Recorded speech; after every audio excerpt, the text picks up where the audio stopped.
Hello বন্ধুরা, আমি সৈকত চলে এসেছি আবার একটা নতুন ভিডিও নিয়ে। আজকে আমার বিষয় হচ্ছে ফিল্ম রিভিউ।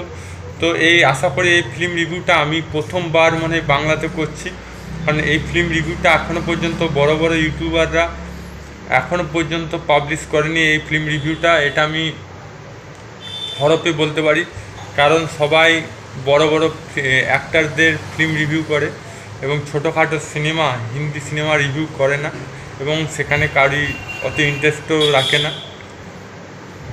তো আমি ফিল্মটা দেখলাম, কাহা সে শুরু কাহা সে খতম।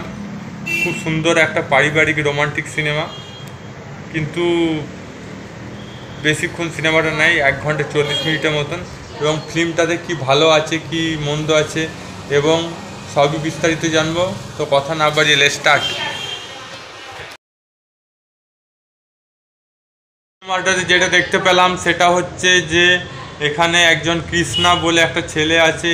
সে সব পুরোহিতের ছেলে এবং সে সবসময় পূজা পাঠ করে, কিন্তু সে সবসময় সময় পায় না যে কোনো বিয়ে বাড়িতে গিয়ে আনন্দ করার। এবং সে প্রথমবার কোনো বিয়ে বাড়িতে গিয়েছে আনন্দ করতে এবং সেখানে গিয়ে সে তার বিপদের মুখের সম্মুখীন হয়।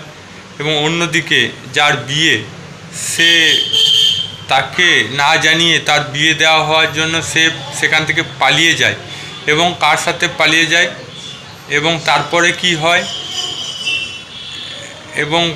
এবং শেষ পর্যন্ত যেটা হয় সেটা জানতে গেলে আপনাকে 1 ঘন্টা 40 মিনিট সিনেমা হলে এই সিনেমাটা দেখতে হবে। তবে এই সিনেমাতে যে মীরা চরিত্রে অভিনয় করেছে, যার বিয়ে মীরা যে মেয়ের চরিত্রে অভিনয় করেছে, তিনি একজন গায়িকা, তিনি একজন অভিনেত্রী নন। তো তার এই প্রথমবার অভিনেত্রীতে অভিনয় পদার্পণ করছে এবং খুব সুন্দর অভিনয় করেছে। দেখলাম মোটামুটি ভালোই অভিনয় করেছে এবং অ্যাক্ট্রেস হিসাবে খুবই সুন্দর নাম করেছে। এবং এটা প্রথমবার নয়, এর আগে অনেকেই যে ছিল যে যারা সিঙ্গার থেকে অ্যাক্টর হয়েছে, যেমন তার মধ্যে কিশোর কুমার ছিল যে অ্যাক্টর থেকে সিঙ্গার হয়েছে। আরও অনেকে আছে যে সিঙ্গার, যারা ভালো অভিনয়ের সাথে সাথে ভালো গানও করে বা ভালো গানের সাথে সাথে ভালো অভিনয় করে। তো ধনুষ আসছে তামিলে, তো অনেকেই আছে প্রায় যারা গানে নাম করা এবং সিনেমাতেও আস্তে আস্তে পরিচয় পায়। তো এই সিনেমাতে যেটা দেখলাম অভিনয়, খুব সুন্দরভাবে নিজের অভিনয়টা তুলে ধরেছে, খুব সুন্দর অভিনয় করেছে। ভাবাই যায়নি যে আমি তো জানতামই না যে উনি একজন সিঙ্গার।